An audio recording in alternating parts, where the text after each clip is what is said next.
Seja bem-vindo, seja bem-vinda ao DRN Audiolivros. Se você curte aí histórias de alta fantasia e outros tipos de livros, siga a gente aí, que sempre estamos produzindo bastante coisa. Deixe suas dicas para leituras futuras, mesmo que eu não traga imediatamente, em alguma hora eu vou trazer. Se tem alguma dica de melhoria também, deixe nos comentários que a gente sempre tenta te seguir. E que 2023 seja um ano melhor para todos nós. Não esqueça de curtir e deixar o like para dar uma força pra gente no canal também aí. E vamos mergulhar nas nossas aventuras. Capítulo 26. Ligando as linhas. Em um ressoar contínuo, trovões rebombavam pelas colinas baixas e cobertas de grama já amarronzada em um contínuo ressoar, embora não houvesse uma só nuvem no céu, apenas o sol escaldante que ainda não chegara ao topo. Hand estava no cume de uma colina, segurando as rédeas, o cetro do dragão apoiado no cepilho da sela, esperando. O trovão foi crescendo aos poucos, aumentando. Era difícil não olhar para trás, para o sul, na direção de Alana. A verde machucara o tornozelo e ralar a mão naquela manhã, além de estar de péssimo humor. Não sabia como nem porquê. Nem ao menos tinha ideia de como estava tão certo daquilo. O trovão chegou ao ápice. Os cavaleiros saldaianos despontaram no topo da colina mais próxima, os três galopando lado a lado, encabeçando a longa linha serpenteante que descia em costa abaixo, até chegar ao campo extenso entre as muitas colinas. 9.000 homens, uma serpente bem comprida. Eles se dividiram assim que chegaram ao pé de uma nova colina. A coluna do meio seguiu adiante, mas as outras deram uma guinada para a esquerda e a direita. Então cada coluna se dividiu de novo e de novo, até cavalgarem em centenas de pequenas fileiras que ultrapassavam umas às outras. Os cavaleiros começaram a se erguer nas celas, uns apoiados nos pés, outros nas mãos. Alguns se balançaram bem rente ao chão, acertando-o com a palma da mão em uma manobra impossível, uma vez de cada lado da montaria. Outros homens desceram das celas e se penduraram embaixo dos cavalos ainda em disparada, enquanto alguns se jogaram no chão para correr ao lado do animal, antes de montar outra vez, para depois pular para o outro lado e repetir a proeza. Hand ergueu as rédeas e cravou os calcanhares em Jeadim. Quando o sarapintado começou a avançar, os Aiel à sua volta também se puseram em movimento. Naquela manhã, quem acompanhava a escolta das donzelas eram os dançarinos da montanha, Haman e Dori. Mais da metade usava a faixa vermelha do Siswai Aman. Caldin, um homem grisalho de pele curtida, tentara convencer Hand a permitir mais de 20 homens na escolta, considerando a quantidade de aguacentos armados que haveria na exibição. Nenhum dos Aiel se preocupou em olhar com desprezo para a espada que ele carregava. Nandera, por exemplo, estava mais preocupada com as 200 e tantas mulheres que seguiam o grupo a cavalo. A seus olhos, havia mais ameaça nas nobres saldaianas e nas esposas dos oficiais do que naqueles soldados. Pensei que eram rameiras. Depois de ter conhecido algumas mulheres naquela terra, Hand não estava disposto a discutir com ela. A própria Sulin de certo concordaria. Foi quando reparou que não via Sulin desde que tinham voltado de Shadar Logoth. Fazia 8 dias. Será que a ofendera de algum jeito? Não era hora de se preocupar com Sulin ou Gietô. Ele contornou o vale até o topo da colina de onde os saldaianos tinham vindo. Bashir também cavalgou até lá, observando a demonstração. Por uma irônica coincidência, ele fez isso tudo de pé sobre a sela. Hand agarrou Saidin, soltando-o um instante depois. Com a visão aguçada pelo poder, não fora difícil notar as duas pedras brancas perto do pé da encosta, a 4 passos de distância uma da outra, exatamente onde Bashir as colocara na noite anterior. Com sorte, sem ser visto. E, com sorte, ninguém faria muitas perguntas sobre aquela manhã. No prado abaixo, alguns homens cavalgavam 2 cavalos, um pé em cada sela, ainda mantendo um galope ligeiro enquanto o outro sustentava um soldado nos ombros. Muitas vezes, esse segundo soldado estava de cabeça para baixo, equilibrando-se com as mãos nos ombros do cavaleiro. Cacete! Olhou em volta, ouvindo um cavalo avançar em sua direção. Deirani Galine de Bashir cavalgava entre os Aiel visivelmente despreocupada. Armada apenas com uma faquinha no cinturão de prata e usando um vestido de montaria de seda cinza com bordados prateados nas mangas e na gola alta, a mulher parecia desafiá-los a atacá-la. Era uma mulher grande, tão alta quanto muitas das donzelas, e quase um palmo maior que o marido. Não era corpulenta ou mesmo rechonchuda, apenas grande. Mechas grandes despontavam de cada lado dos cabelos negros, e os olhos escuros e oblíquos estavam fixos em Randy. Devia ser uma bela mulher, quando a presença do dragão renascido não transformava seu rosto em granito. E meu marido está conseguindo entretê-lo? Ela nunca usava nenhum título para Randy, nem nunca o chamava pelo nome. Randy olhou para as outras saldaianas que o encaravam feito uma tropa de cavalaria pronta para avançar. Seus rostos também eram puro granito, e os olhos oblíquos gélidos. Estavam só esperando a ordem de Deira. Não tinha a menor dificuldade de acreditar nas histórias sobre as saldaianas pegando as espadas dos maridos que tinham caído em batalha e conduzindo seus homens de volta para a luta. Tentar ser agradável não surtira qualquer efeito positivo com a esposa de Bashir. O próprio general apenas dava de ombros e dizia que ela de fato podia ser bem difícil. Isso tudo com um sorriso enorme no rosto que só podia ser de orgulho. Pode dizer a Lord Bashir que fiquei satisfeito, respondeu Randy. Virou Jiadin para começar a voltar para Kemlin. Sentia os olhos das aldaianas cravados em suas costas. Lewis Terry soltou uma risadinha. Pelo menos essa parecia ser a melhor forma de descrever o som. Nunca provoque uma mulher desnecessariamente. Qualquer uma mataria com menos aviso ou motivo do que um homem ofendido, mesmo que depois acabe chorando sobre o cadáver. Você está mesmo aí? Perguntou Randy. Você é mais que uma voz? Em resposta, veio apenas aquela risada baixa e louca. Ele ficou ruminando a respeito de Lewis Terry durante todo o trajeto de volta a Kemlin, mesmo quando passaram por um dos longos mercados comunitários de teto azulejado, enfileirados próximo aos portões da cidade nova. Temia estar enlouquecendo, não apenas pela loucura em si, embora isso já fosse ruim o bastante, mas porque, se enlouquecesse, como faria o que precisava ser feito? Embora não notasse qualquer indício de loucura. Por outro lado, como saberia se sua mente de fato sucumbisse? Nunca conheceram um louco. Só tinha um exemplo da voz de Lewis Terry dentro de sua cabeça. Será que a loucura de todos os homens era igual? Será que acabaria daquele jeito? Rindo e chorando por coisas que ninguém mais via ou notava? Sabia que tinha uma chance de sobreviver, por mais que parecesse impossível. Se quiser viver, terá que morrer. Uma das 3 coisas que Randy sabia que só podiam ser verdade, pois lhe tinham sido reveladas dentro de um terangreal, onde as respostas eram sempre verdadeiras, ainda que não fossem fáceis de compreender. Mas uma vida daquelas, não tinha certeza, mas talvez fosse melhor morrer. A multidão caminhando pela cidade nova abriu caminho para os mais de 40 Aiel que o acompanhavam, e alguns até reconheceram o dragão renascido. Talvez mais pessoas tivessem reconhecido, mas Randy não recebeu muitas saudações. Que a luz brilhe sobre o dragão renascido.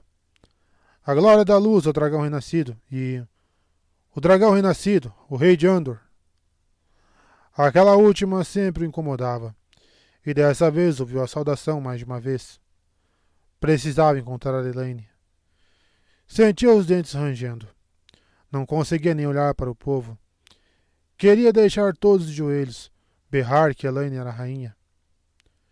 Tentando não ouvir, Rand encarou o céu, os telhados, tudo, menos a multidão. E foi por isso que conseguiu ver o homem de manto branco que escalou um telhado de telhas vermelhas e ergueu uma besta na direção dele. Tudo aconteceu em um piscar de olhos. Rand agarrou Saidin e canalizou enquanto a flecha voava em sua direção.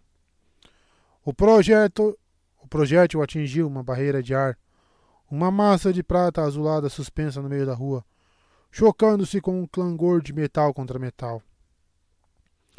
Uma bola de fogo rompeu de sua mão, acertando o homem no peito enquanto a flecha ricocheteava para longe do escudo de ar. As chamas envolveram o desconhecido e ele caiu do telhado, ainda agonizando.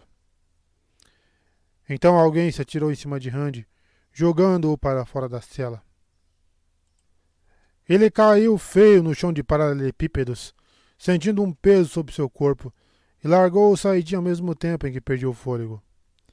Tentando respirar, lutou contra o peso, jogando-o para o lado, e viu que segurava Desora pelos braços. A mulher sorriu para ele, um belo sorriso. Então sua cabeça desabou para o lado.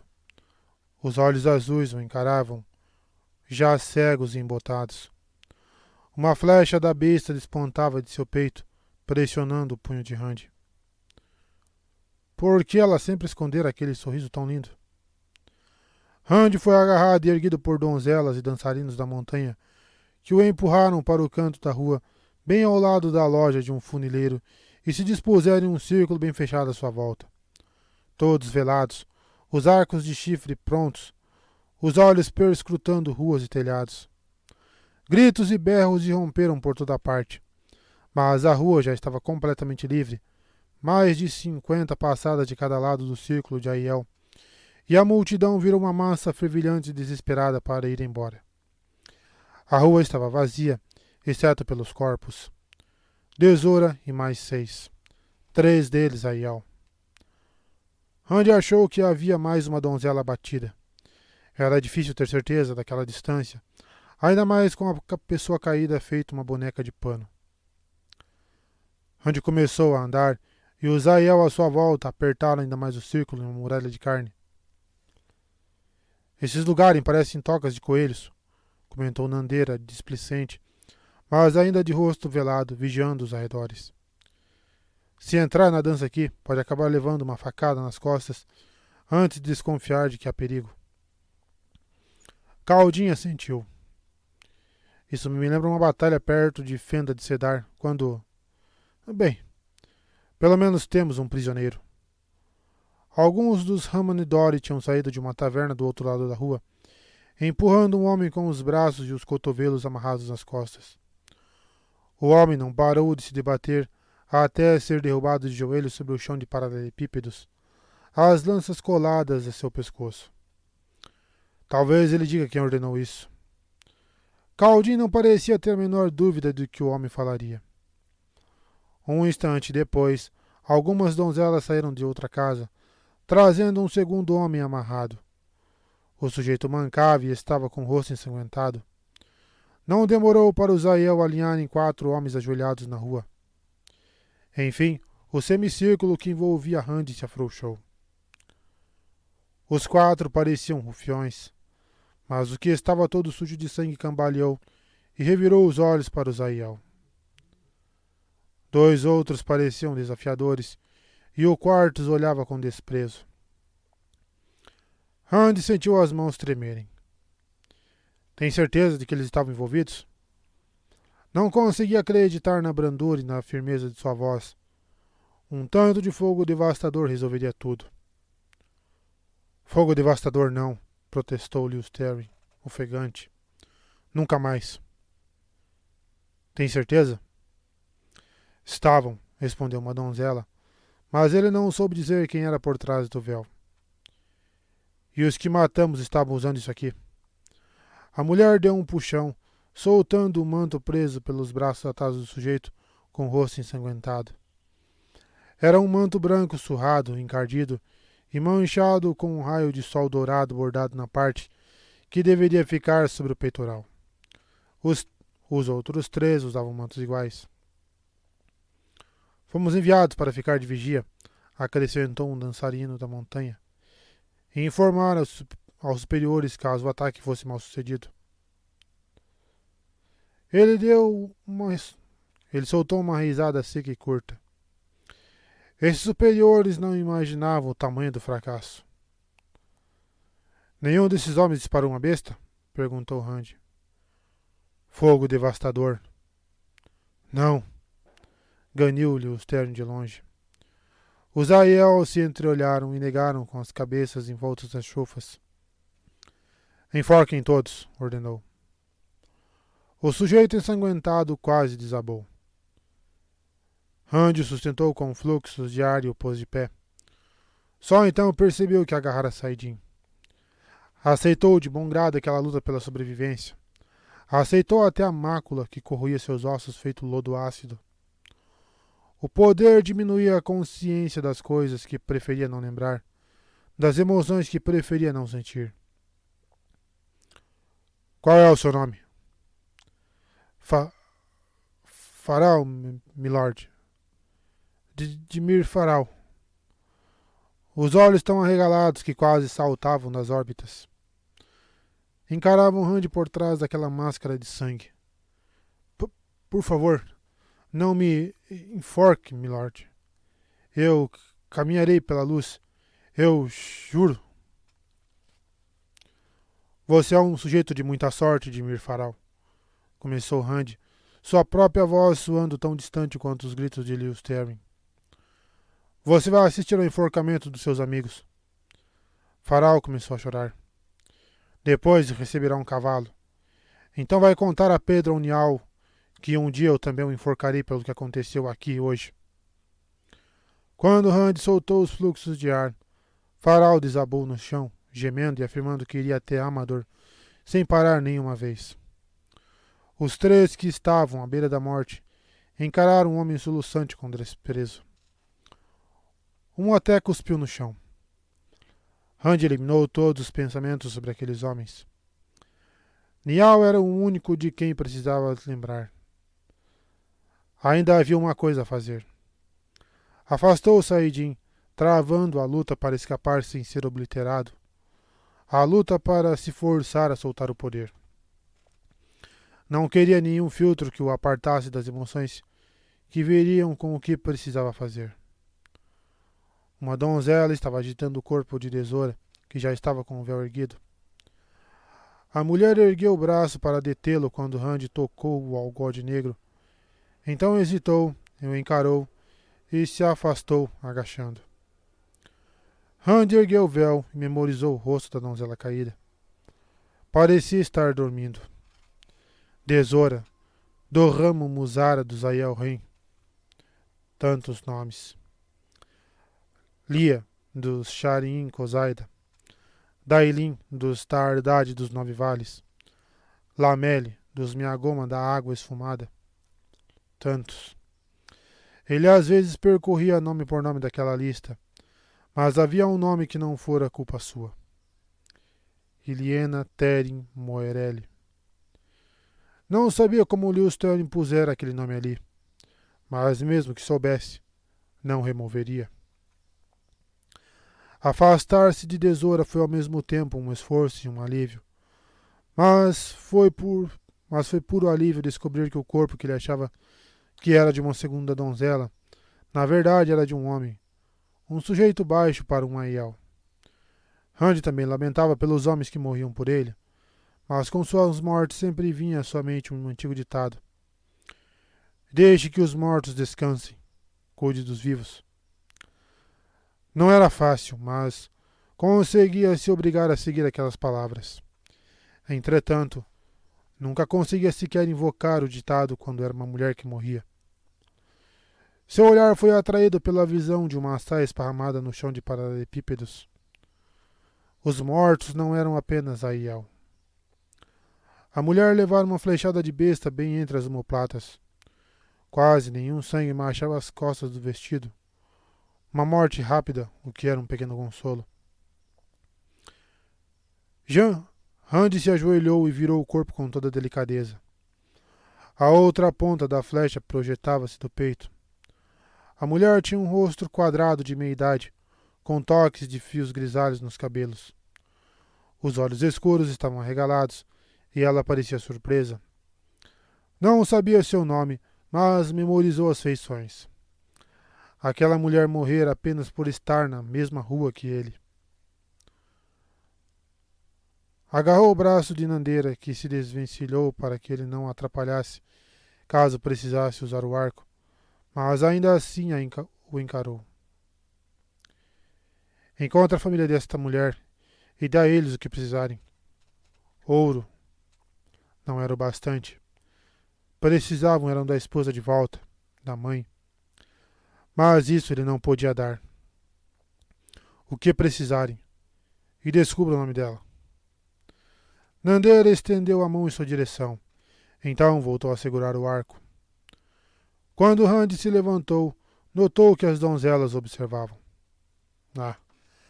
Claro que aqueles olhos estavam sempre atentos a tudo, mas os rostos velados pareciam se voltar para ele com um pouco mais de frequência. Sulin sabia como Randy se sentia, mesmo que não soubesse da lista, mas ele não tinha certeza se ela contara ou não as outras. Se tivesse contado, não fazia ideia do que as outras achavam. Foi andando de volta para onde tinha caído e pegou o cetro do dragão com suas borlas. Teve que fazer um esforço para se agachar, e a lança curta ornamentada parecia muito pesada. Geadin não fora muito longe com a sela vazia. Era um cavalo bem treinado. Randy montou de volta no sarapintado. Já fiz tudo o que podia por aqui, anunciou, enfiando os calcanhares no lombo do cavalo. Os outros que pensassem o que quisessem. Se não podia deixar as lembranças para trás, deixaria-os a Aiel, ao menos por um tempo. Entregar a Geadin a um cavalariço e adentrar o palácio antes de Nandera e Caldinho alcançarem, trazendo cerca de 2/3 da escolta de donzelas e dançarinos da montanha. Alguns tinham ficado cuidando dos mortos. Caldinho parecia irritado, e pela fúria nos olhos de Nandera, Randy se considerou sortudo por ela não estar velada. Antes que a mulher pudesse reclamar, a senhora Harford se aproximou e curvou-se em uma mesura profunda. Milord Dragão, começou com uma voz grave e firme. A mestra das ondas do clã Catelar dos Ata-Amieri fez uma petição para uma audiência. Se o corte sofisticado do vestido vermelho e branco de Rine não bastasse como indicativo de que criada-chefe não era uma boa designação para seu posto, os modos sem dúvida eram. A mulher rechonchuda, de cabelos grisalhos e queixo comprido, encarava Randy nos olhos, mesmo tendo que empinar o queixo para tanto, e conseguia mesclar o grau apropriado de deferência a uma total falta de servilismo e a um desinteresse que a maioria dos nobres não conseguia atingir. Tal qual Hawin Nori, Rine permanecera no reino, mesmo depois que a maioria dos outros criados fugiu.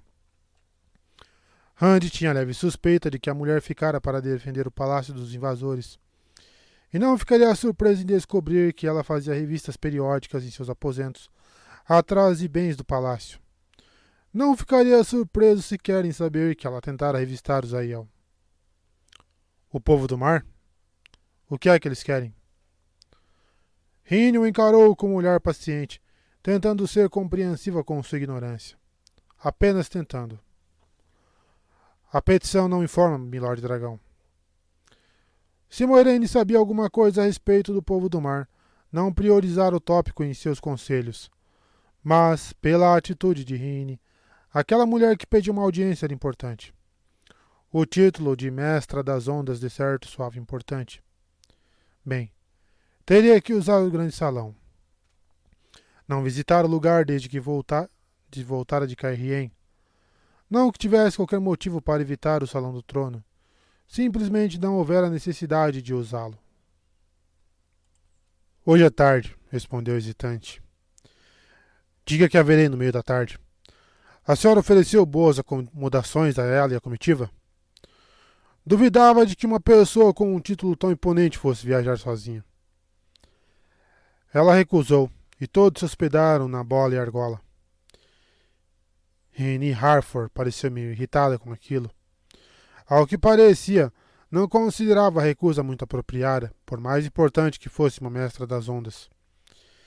Estavam todos muito sujos e cansados por conta da viagem. Quase não conseguiam se manter de pé.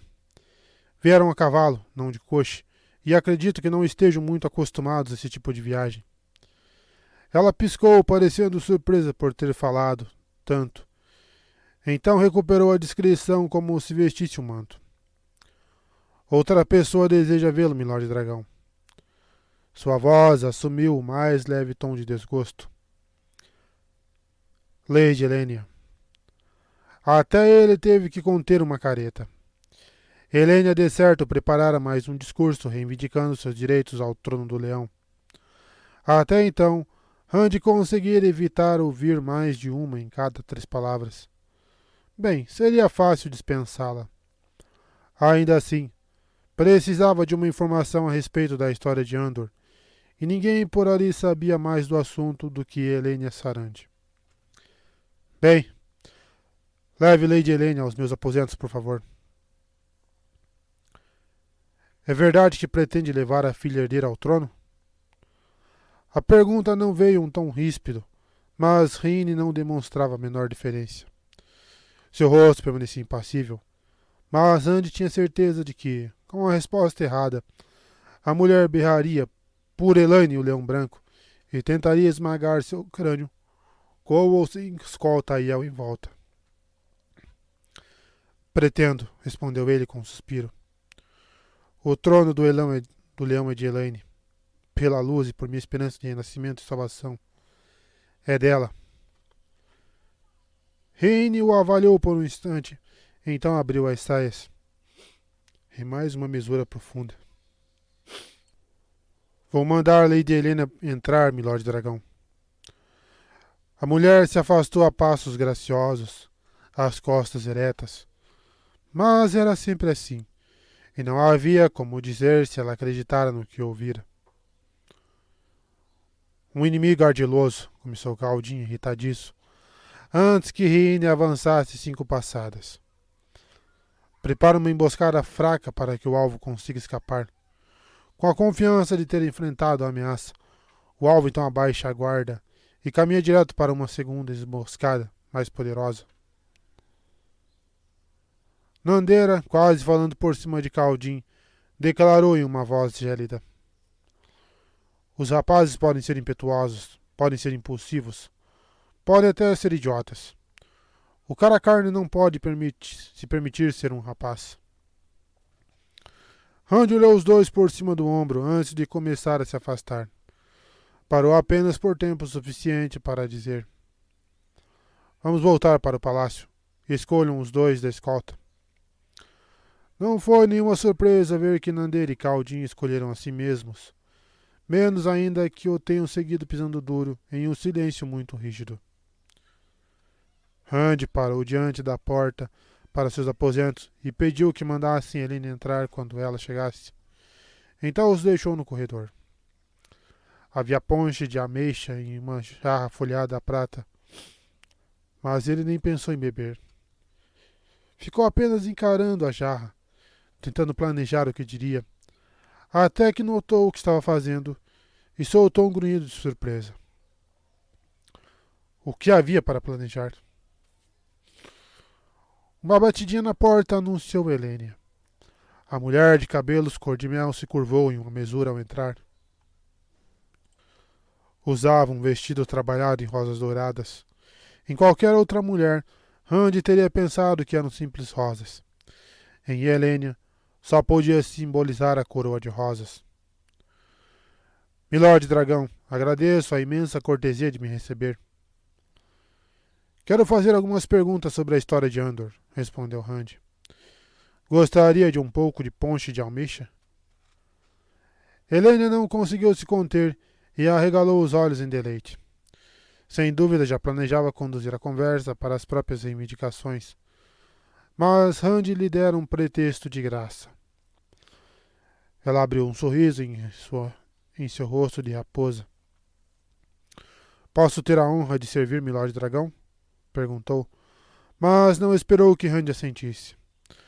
A mulher estava tão satisfeita com a reviravolta que ele quase pôde imaginá-la, empurrando-o para uma cadeira e obrigando-o a pôr os pés para cima. Sobre que parte da história posso lhe fornecer algum esclarecimento? Um cenário mais geral. Rand franziu o senho. Aquilo daria a nobre a desculpa perfeita para começar a listar sua linhagem com detalhes dali a 2 frases.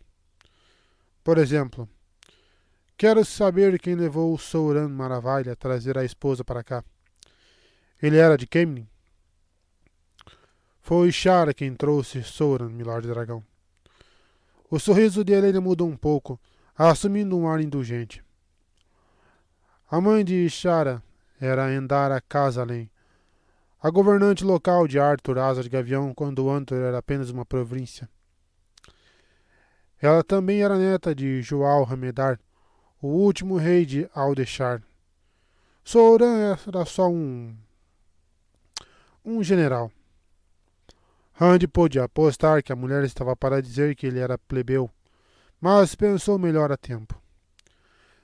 Claro que era o melhor dos generais de Asas de Gavião. Endara renunciou à coroa e se ajoelhou perante Shara, elevando-se à rainha.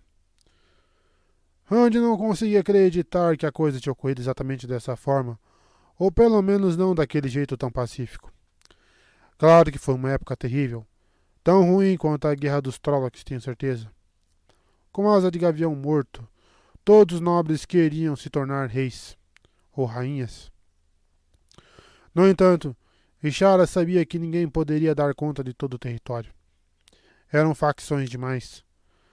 Além das muitas alianças, e a maioria se desfazia assim que era selada. Ela convenceu Souram a suspender o cerco de Tar Valon e vir para cá com a maior parcela do exército que ele conseguiria manter por aqui. Souram Maravilha estava no comando do sítio de Tar Valon? Perguntou Rand atônito. Arthur Asa de Gavião mantivera Tar Valon sitiada durante 20 anos, oferecendo recompensas pelas cabeças de todas as Aes Sedai. Apenas no último ano, de acordo com os registros, respondeu a mulher, um tanto impaciente.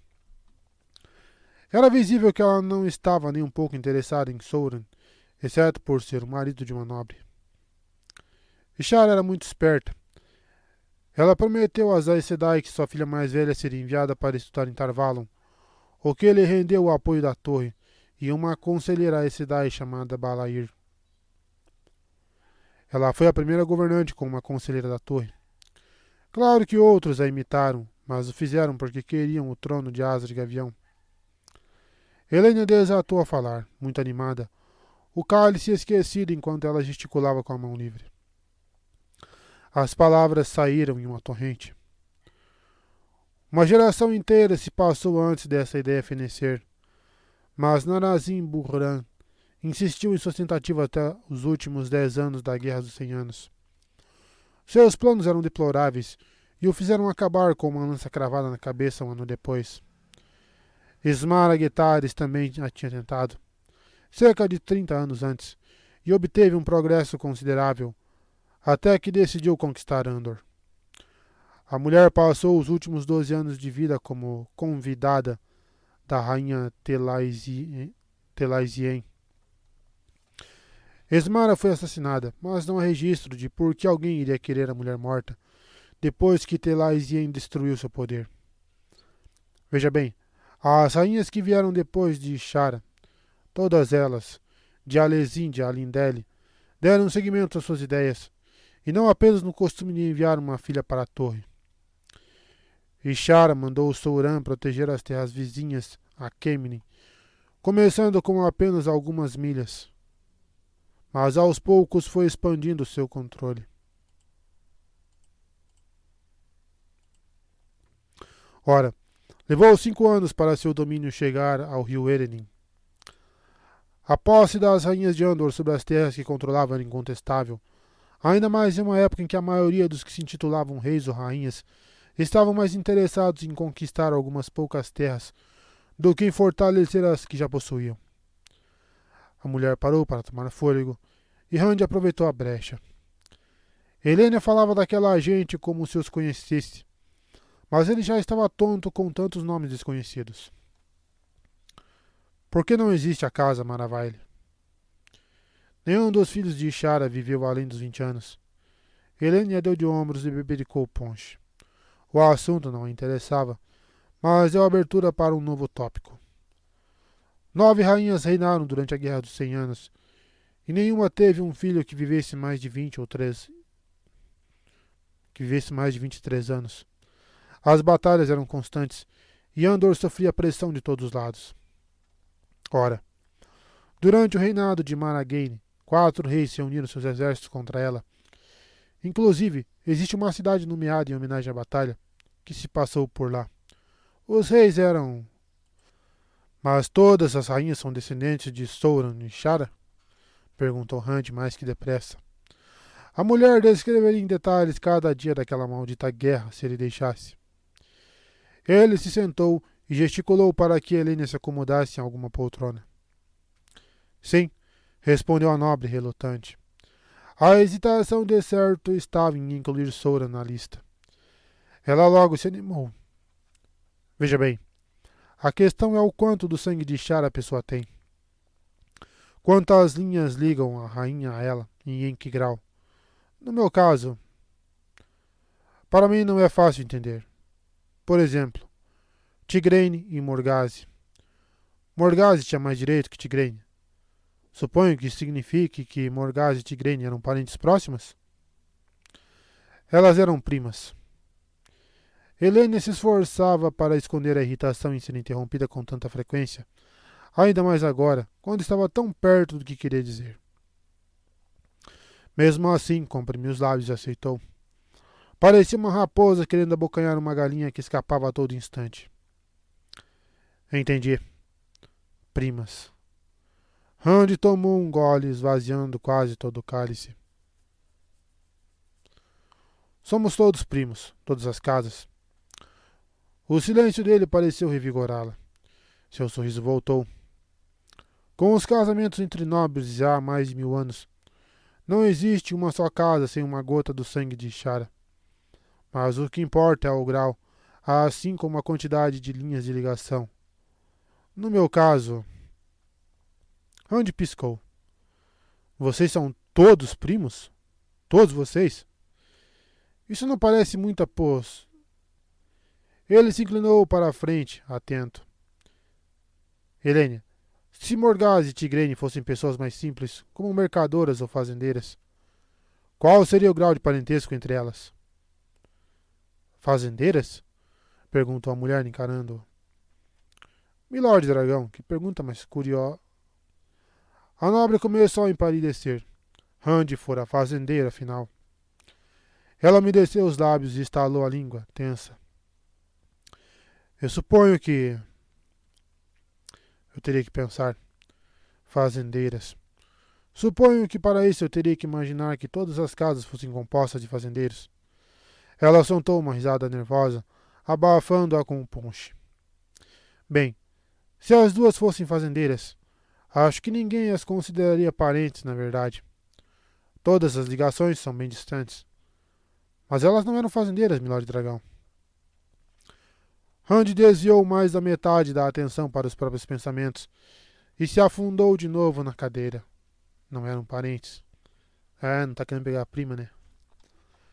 Tenho 31 linhas de ligação até Ishara, enquanto Daelin tem apenas 30 e... Por que de repente se sentia tão tranquilo? Sentiu nós de tensão nos músculos se desfazerem. Nós que ele nem notara que tinha. Se me permite dizer, Milord Dragão. O quê? Peço desculpas. Deixei a cabeça voar longe por um instante. Os problemas de... Perdi a última coisa que a senhora disse. perdera, mas algo no que ela dissera o deixara intrigado. Helene ostentava aquele sorriso lisonjeiro e prestativo que ficava tão estranho em seu rosto.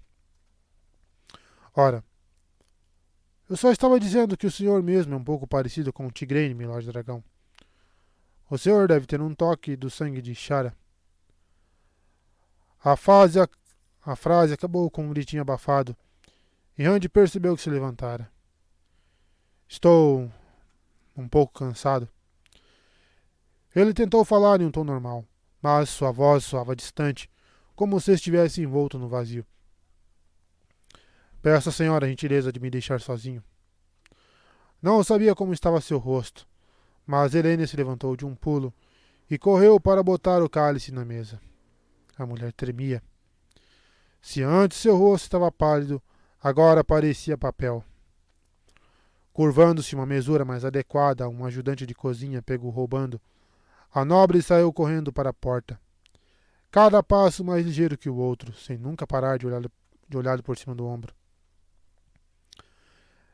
Ela abriu a porta com um empurrão, e Randy ouviu suas sandálias ressoando o corredor afora. Nandera enfiou a cabeça para dentro da sala, querendo ver como ele estava, então fechou a porta. Randy ficou um longo tempo encarando nada. Não era de se admirar que aquelas rainhas antigas o encarassem daquele jeito.